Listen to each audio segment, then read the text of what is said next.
మామ ఇంకా ల్యాబ్ అయిపోయింది. ఈరోజు మధ్యాహ్నం అంతా ల్యాబ్ ఏమో 1 నుంచి 5 దాకా ఉన్నాము. ఇంక అందరూ వచ్చేస్తాను చూడు మామ. ఇంకా లిఫ్ట్ కాడికి పోతే ఆడు గుంపు ఉన్నారు. ఇంకా చేసేది ఏం లేక నడుచుకుంటూ వస్తున్నాము మామ. దారిలో ఒక్కసారి ఆగి చూడు మామ, ఎట్టుందో చూడు మామ.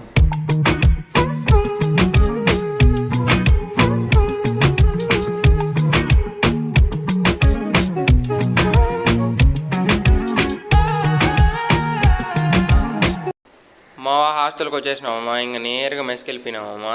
ఇంకా స్కానర్ దగ్గర స్లిప్ తీసుకొని ఇంకా ఆడేసి ఇంకా గుగ్గిన్లు ఇస్తా అంటే గుగ్గిన్లు తీసుకున్నాము. ఇంకా అట్టే టీ కూడా పెట్టినారు. ఇంకా గుగ్గిన్లు తీసుకొని అంటే పైకి ఇచ్చేసినామమ్మా. ఒక్కసారి ఇవి కూడా చూడమమ్మా, మా రూమ్లో నుంచి వెనకాల నుంచి చూస్తే ఇట్లుంది.